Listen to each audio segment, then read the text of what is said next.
Hola a todos, bienvenidos y muchas gracias por interesarse por nuestro trabajo de investigación, que dimos en llamar Trabajo de Investigación para la Construcción de Modelo Epidemiológico COVID-19 para el área metropolitana de Buenos Aires.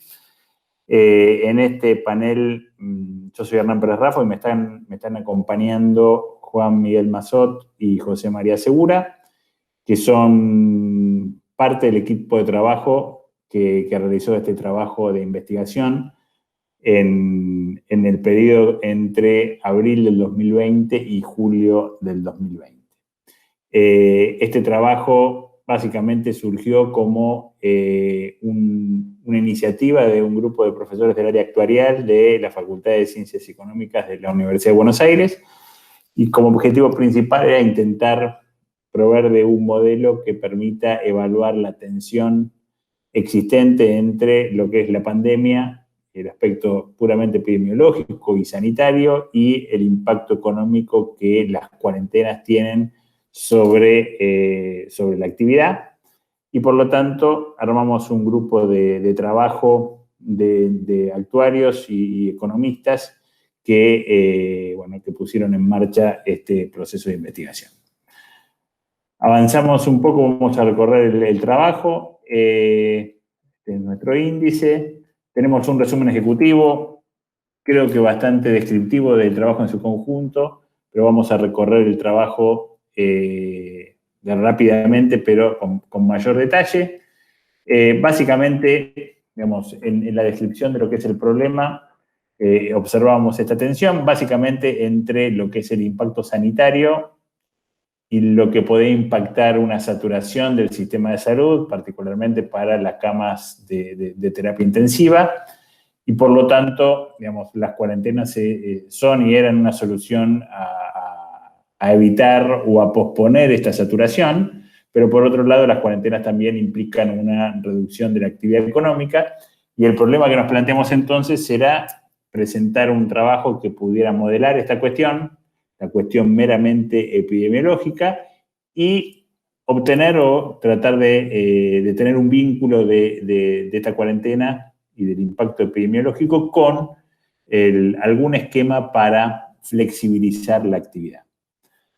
De alguna manera, nosotros inicialmente nos planteamos un modelo de optimización, cosa que abandonamos, ¿sí? Queremos decir con optimización es encontrar un modelo que nos permita entender dónde estaba el nivel de cuarentena óptimo que generara el menor impacto sanitario y el menor impacto en la reducción de la actividad económica, cosa que abandonamos básicamente porque, digamos, las definiciones de los óptimos eran complejas a nivel del planteo del trabajo, y por lo tanto lo que hicimos fue armar dos modelos separados, vinculados básicamente por la cantidad de gente que se iba liberando de la cuarentena y que podía incorporarse a la actividad económica, con un criterio que es el que van a explicar más adelante Juan Miguel y José María, básicamente un criterio de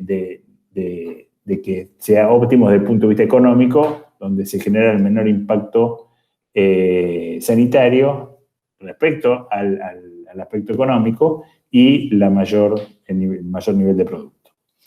Entonces, yo les voy a contar un poco cómo fue el desarrollo del modelo epidemiológico, donde básicamente el planteo que nos hicimos es, primero, identificar cuáles eran las variables relevantes que caracterizaban el fenómeno y que permitían una estandarización.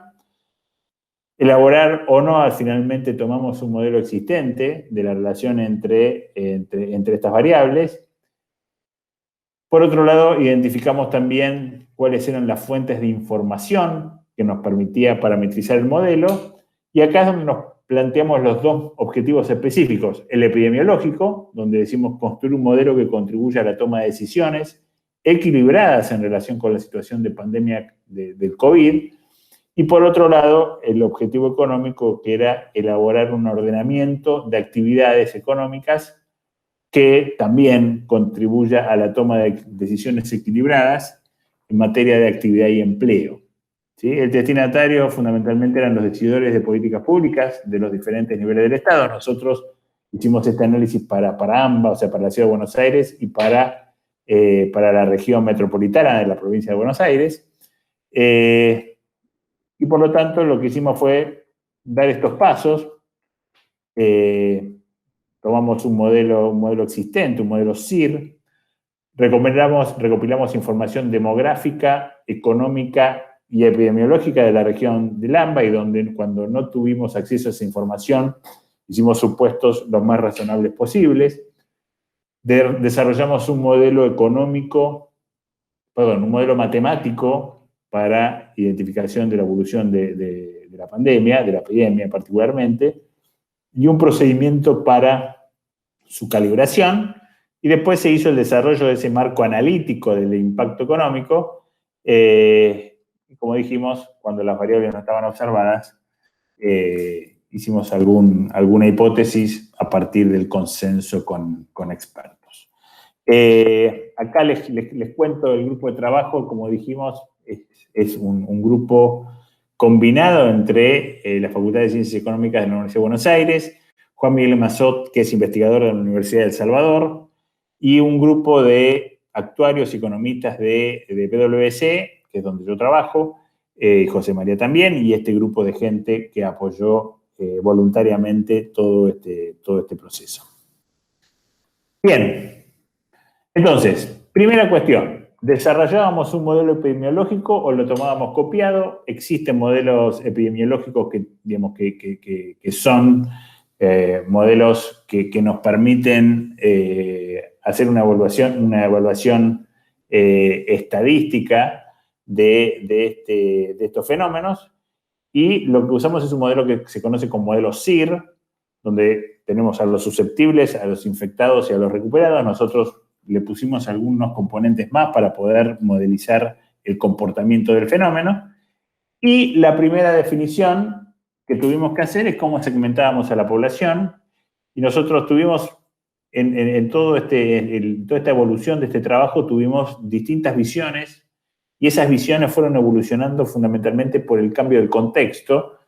En la Ciudad de Buenos Aires, en un momento hubo un brote importante en los barrios carenciados, y por esa razón nosotros hicimos una apertura de la población entre lo que era barrios carenciados y el resto, y lo que hicimos fue una segmentación que acá se puede ver, donde para ambas, esta separación entre estos dos grupos, la Ciudad de Buenos Aires por un lado, la provincia de Buenos Aires por el otro, barrios de densidad media y barrios de alta densidad, para cada uno de las dos regiones, y los susceptibles, que son aquellos que pueden contagiarse la enfermedad, los segmentamos en 4 grupos: adultos mayores, que eran mayores de 65 años, jóvenes menores, que eran menores de 18, y los grupos de trabajadores entre 18 y 65 los separamos según la actividad: jóvenes trabajadores no esenciales y los jóvenes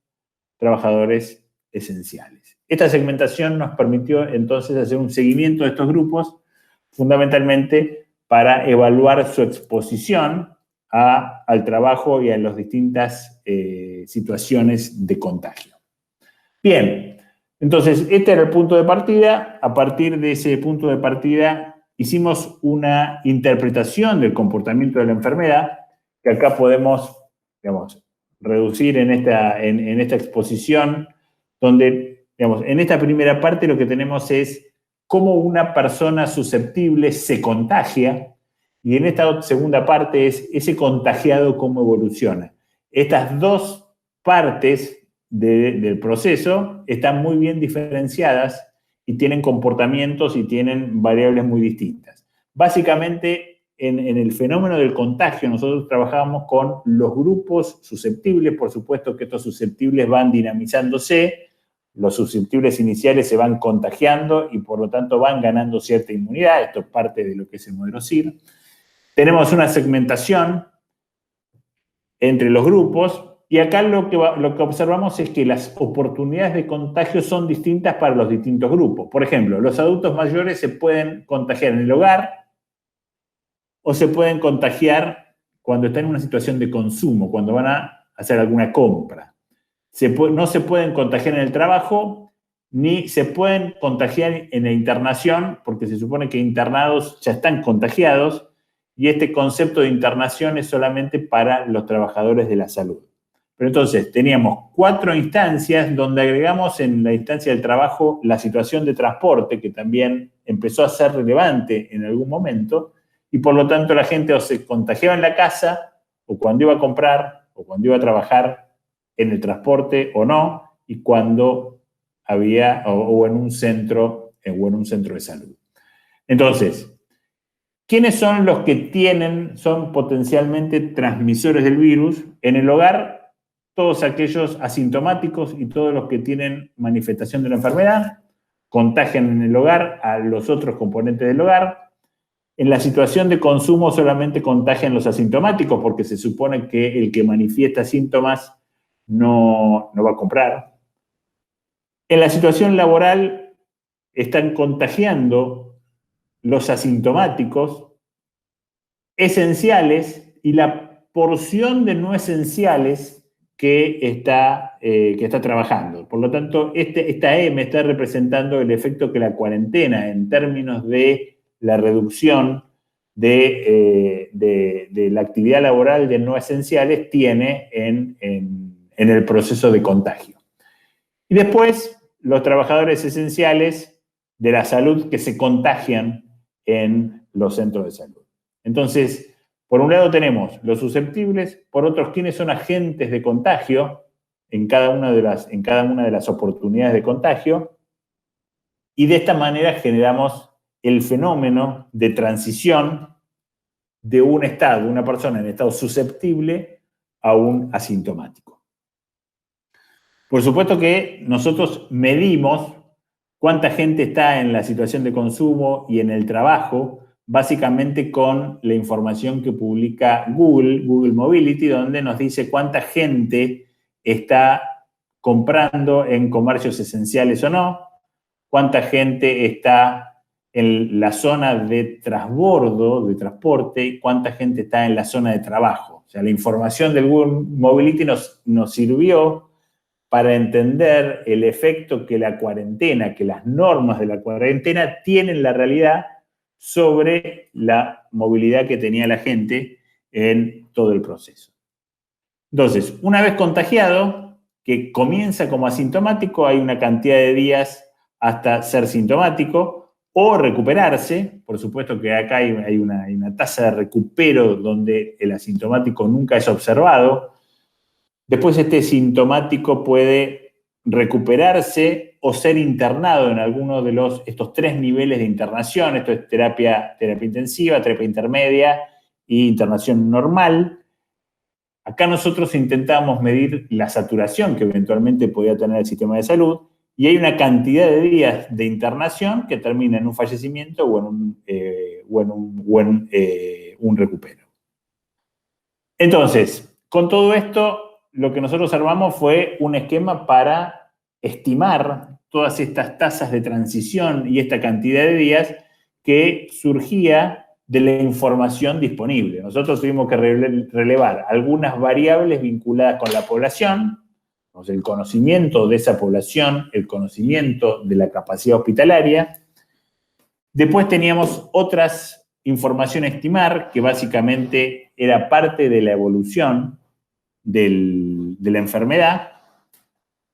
Otra vinculada con la evolución de la enfermedad, básicamente las estadísticas que en AMBA se publican de contagiados, recuperados, internados y fallecidos. Y por último, lo que tenemos es la variable a calibrar, que nosotros la redujimos a una específicamente, que era un concepto que es el valor de beta. Como estamos acostumbrados siempre a hablar de R0. R0 es el concepto que inicialmente, la cantidad de nuevos contagios que genera un enfermo durante toda la etapa de la enfermedad. El beta es una variable vinculada a esta, que es cuántos genera por día de la enfermedad. Y nosotros eso es lo que terminamos calibrando. Entonces, digamos, de más está decir que la información no era perfecta y por lo tanto, digamos, en la evolución nosotros arrancamos con este modelo a calibrarlo, digamos, en mayo, junio, julio, y por lo tanto observábamos que había una dinámica en esa información que cambiaba un poco las estimaciones, cosa que de alguna manera reflejamos en una evolución de esa calibración que después vamos a ver. Entonces, acá un poco para los que quieran verlo, está el detalle de cuáles eran las proporciones o la cantidad de gente por grupo, camas disponibles, información de la tasa de contagio en las distintas situaciones, en la situación de trabajo, transporte público, en la situación de consumo en los hogares y en los hospitales. Y acá también la información de cuánta gente está en situación cerca de los lugares de trabajo. Acá, para que entiendan qué significa esto, es que en los lugares de trabajo en marzo había 70% menos que antes de entrar en la pandemia, con lo cual la información del Google Mobility fue de mucha utilidad para poder medir el efecto que la cuarentena tiene sobre estos índices. Básicamente con todo esto, estimando la evolución de internados, fallecidos, jóvenes, adultos, etcétera, fuimos construyendo el modelo hasta llegar a lo que nosotros entendimos era la calibración del valor de beta. Pues acá lo que vamos a ver es que beta, básicamente esto significa que beta está alrededor de 0,14. ¿Qué significa esto? Que hay 0,14 contagiados por día de enfermedad. Sí, básicamente es un indicador bastante consistente con los indicadores internacionales de la pandemia. Pero a ver, lo que nosotros hicimos es hacer una evaluación con información a distintas fechas para ver cómo la nueva información corregía esta beta. Y lo que observamos es que la corrección, a medida que incorporábamos más información, iba tendiendo a este valor de 0,14 bastante estable. Y por lo tanto, lo que hicimos fue hacer una evaluación que nosotros llamamos la evaluación del caso base prudente, donde para que ustedes tengan como referencia, el 24 de agosto iba a ser el pico, y los muertos totales, siempre recordar que esto es para ambas, no es para para toda Argentina, iban a ser de 19.500 si no había ningún tipo de apertura. ¿Sí? Entonces, lo que hicimos en el modelo fue liberar la cuarentena de a poco, y llamamos a ese escenario de la liberación de cuarentena de a poco base prudente regulado, y es lo que vamos a compartir por acá. Fíjense, se abre todo de golpe, estos son 54.000 fallecidos. Y en el caso del base prudente regulado, que es el que vamos a compartir, es este pico el 3 de septiembre y este total de fallecidos de 31.000, este total es al final de la pandemia. Lo que observábamos es que había un total de 46% de internados sobre las camas totales. Básicamente esta era la información más relevante que nosotros construíamos. ¿Cómo se vincula este modelo, que es el modelo epidemiológico, con el modelo económico? Básicamente, en este modelo prudente regulado, que dijimos la apertura es la regulada, desde julio hasta noviembre fuimos liberando la cuarentena de una manera lineal. Este es el impacto epidemiológico, digamos, tiene un incremento en la cantidad de fallecidos cuando lo comparamos con la cuarentena estricta que teníamos vigente a julio. Y el vínculo entonces con el modelo o con la evaluación económica es cómo se puede o cuáles son las actividades que se pueden ir liberando para generar el mayor impacto económico y, si se quiere, con un costo controlado desde el punto de vista sanitario. Bien, hasta acá entonces el modelo epidemiológico, y ahora le doy la palabra a José María y Juan Miguel para que compartan con ustedes el modelo o el modelo económico. Bueno, muchas gracias, Hernán.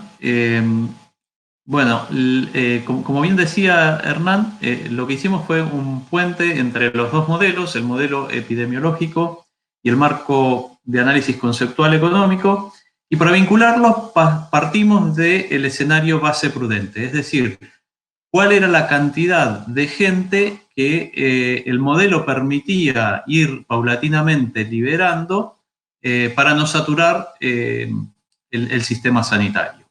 Entonces, como este análisis lo hicimos esta parte del 4 de julio, donde estamos contemplando estos datos, ya había a esa altura una cantidad de población no esencial que había ido siendo abierto, cuyas actividades habían estado abiertas durante ese tiempo. Eso sumaba 1.622.000 personas. Entonces, la diferencia hasta una completa apertura y ese millón era lo que había que distribuir a lo largo del tiempo, y esa distribución daba aproximadamente 213.881 personas por mes para que el modelo fuera funcionando, agregando gente sin saturar el sistema sanitario. Entonces, ¿cómo se hizo esta distribución? Bueno, el objetivo que teníamos era armar un ordenamiento. Como bien decía Hernán al principio, no quisimos trabajar con un modelo de optimización en el matemático, un modelo de optimización en el sentido estricto, sino que es una optimización ordinal. Es decir, cuál era el ordenamiento óptimo de la economía para cumplir con este objetivo de evitar o abrir primero aquellas actividades que disminuyeran la transmisión o el contagio del virus, pero que a su vez tuvieran el mayor impacto desde el punto de vista del producto y del empleo. En principio trabajamos con estas dos variables para ver si había alguna divergencia o no. Como vamos a ver más adelante, luego unificamos el criterio porque en términos de actividades no había mucha diferenciación entre aquellas que tenían impacto en empleo e impacto en el producto. ¿Cuál fue la metodología que consideramos para hacer este ordenamiento? Bueno, la primera dificultad con la que nos encontramos fue que no había datos. Al trabajar con el área metropolitana de Buenos Aires no es una estructura jurisdiccional, entonces hubo que construir los datos. No hay una matriz de producto del AMBA, sino que teníamos el Producto Bruto Geográfico de la Ciudad Autónoma de Buenos Aires y el Producto Bruto Geográfico de toda la provincia de Buenos Aires. Eso estaba para el año 2017, que era el último dato disponible para ambas jurisdicciones. Entonces, de alguna manera, para partir a la provincia de Buenos Aires en el área metropolitana y el área no metropolitana, partimos de la matriz de Producto Bruto Geográfico y utilizamos indicadores de empleo como un proxy para separar los municipios que forman el área metropolitana del resto de los municipios. Y luego sí poder agregarlo al Producto Bruto Geográfico de Ciudad de Buenos Aires. Esto, para obtener los datos de empleo, trabajamos con la encuesta permanente de hogares, que tenía datos de 2018, pero no estaban con el nivel de apertura que nosotros necesitábamos, entonces ajustamos esos datos con datos del Ministerio de Trabajo de 2017. Luego teníamos que buscar cómo darle a cada una de esas actividades una sensibilidad de contagiosidad, ¿no? Cómo decir qué actividades eran más o menos contagiosas para poder luego sí darle un ordenamiento. Y para esto lo que hicimos fue construir un índice ordinal de apertura, donde lo que tuvimos en cuenta fueron tres subíndices o tres dimensiones que entendimos que podían tener algún tipo de indicio respecto de cuánto podían o no aumentar el nivel de contagio de esa actividad. En primer lugar, el índice lo formamos por un índice de informalidad laboral dentro de las actividades. ¿Por qué? Bueno, porque asumimos que a mayor nivel de informalidad había mucho menos probabilidad de que dentro de esa actividad se cumplieran las regulaciones de distanciamiento social y de medidas sanitarias que se le iban imponiendo a las actividades que se van abriendo. Entonces, a mayor informalidad era mucho más difícil de controlar esa actividad y, por lo tanto, de controlar que se cumplieran las medidas precautorias que se ponían desde el punto de vista sanitario. ¿Cómo construimos este primer indicador? Bueno, se tomó un informe de la Universidad Nacional de General Sarmiento que utilizaba información de INDEC y EPH para las distintas actividades y los distintos niveles de informalidad dentro de esas actividades. Y a cada una de las actividades entonces le dimos un primer ordenamiento.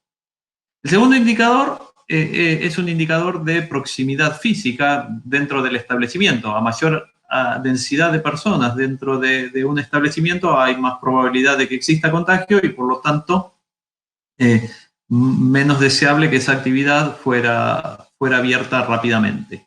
Entonces, para esto tomamos la cantidad de empleados por empresa, con información que surge del Ministerio de Trabajo, y a cada una de esas actividades, en función de la densidad de trabajadores por establecimiento, le volvimos a dar un segundo ordenamiento. Y finalmente tomamos un tercer indicador que es inverso a los dos primeros, que es la posibilidad de realizar teletrabajo. ¿Por qué? Porque, bueno, si la actividad es factible de ser realizada de manera remota, yo no tengo necesidad de liberar gente para que continúe con la actividad, y la actividad no tiene un impacto ni en el empleo ni en la capacidad de generación de producto, y puede seguir operando aun cuando tenga restricciones a la movilidad. Entonces, este tercer indicador de alguna manera pondera de manera negativa respecto de los inversa respecto de los otros dos, y para construirlo partimos de un trabajo de CIPEC donde había información por actividad económica de cada uno de los sectores de actividad, cuán factible eran de poder realizar trabajo remoto. Entonces, volvimos a hacer un ordenamiento de cada una de las actividades en función a este índice de teletrabajabilidad, y perdón el neologismo si es que existe la palabra, y en este caso el orden fue inverso. Y luego ponderamos de manera equitativa, o sea, un 33% cada una de las actividades, para construir un único índice de posibilidad de apertura de la actividad, de priorización de apertura, que así lo llamamos. Entonces, acto seguido, lo que hicimos con este índice es relacionarlo con las dos variables que queríamos medir el impacto que tenía la apertura, esto es, el empleo y el nivel de actividad. Y para eso armamos dos matrices donde en ambos ejes del X pusimos el índice de priorización de apertura, mientras que en el eje Y de una pusimos el empleo, y en el eje X de la otra pusimos el nivel de actividad de cada una de ellas. Y ordenamos en estos 4 cuadrantes que quedan cada una de esas actividades en función de la capacidad de generación de empleo y el índice de priorización de apertura, o la capacidad de generación de actividad o el producto que generan y el índice de apertura, ordenando en esos 4 cuadrantes a todas las actividades que habíamos llegado a ordenar. Entonces, le doy la palabra ahora a Juan Miguel para que cuente qué resultó de este análisis y ordenamiento de las actividades. Muchas gracias, José María. Vamos a completar la explicación de cómo llegamos a una priorización de la apertura de las actividades, tratando de maximizar el valor agregado y el empleo que se podrían estas actividades involucrar. Para ello necesitábamos conocer no solamente el ordenamiento de las actividades, sino también los labonamientos que se generaban, es decir, las actividades aguas arriba y aguas abajo. ¿Por qué esto era importante?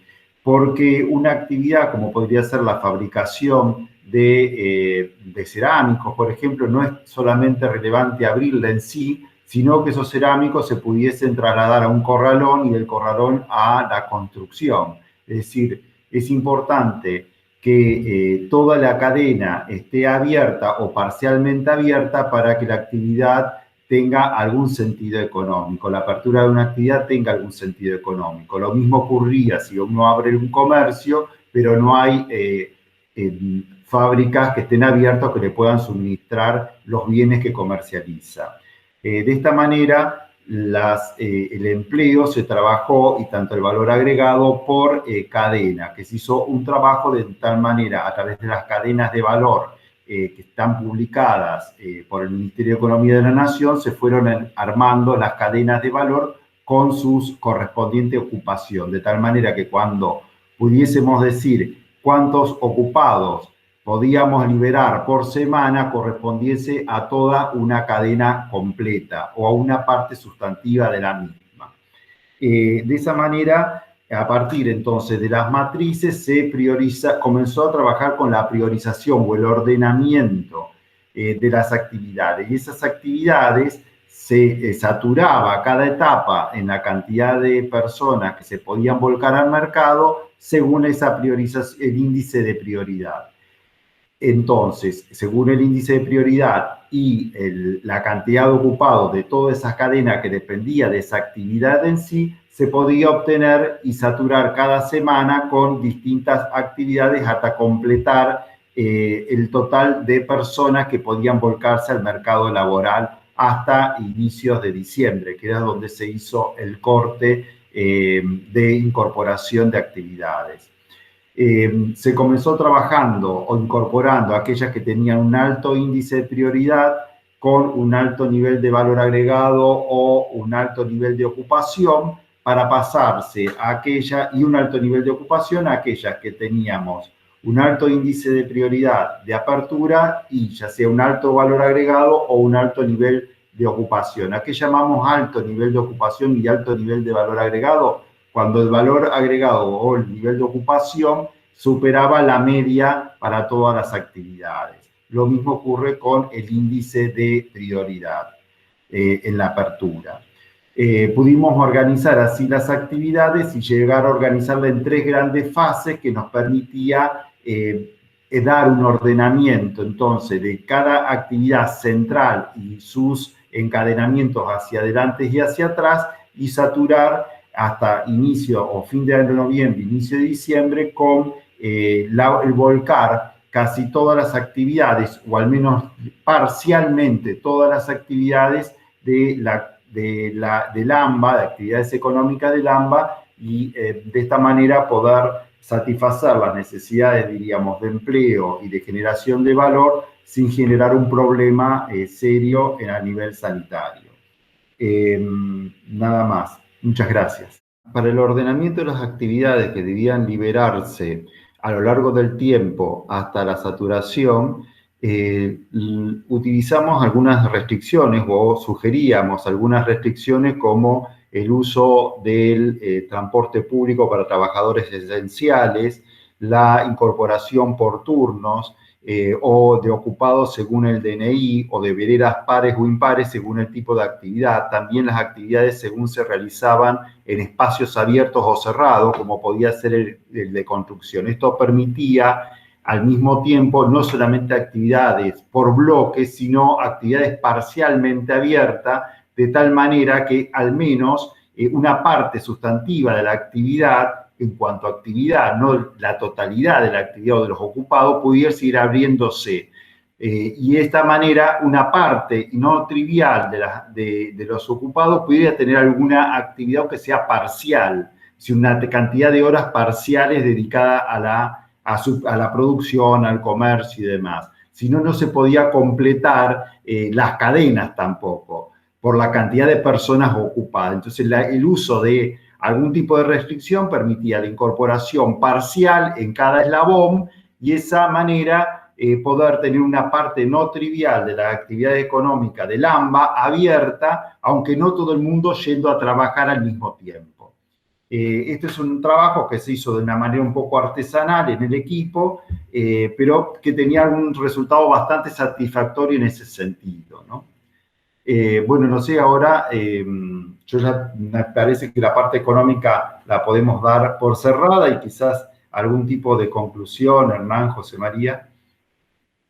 Gracias, Juan. Gracias, José María. A ver, solamente compartir algunas sensaciones de todos esos meses de trabajo donde nos reuníamos 2 veces por semana, todo el grupo que vieron que participamos en este proceso, donde cada uno hizo su aporte muy importante y logramos llegar a un trabajo final, como dice Juan, satisfactorio a pesar de las restricciones de información que tuvimos, y pudimos realmente avanzar sobre un tema complejo que creo que tiene su aporte concreto más allá de los números en sí. El modelo de priorización me parece que es un aporte real a un proceso de apertura progresivo.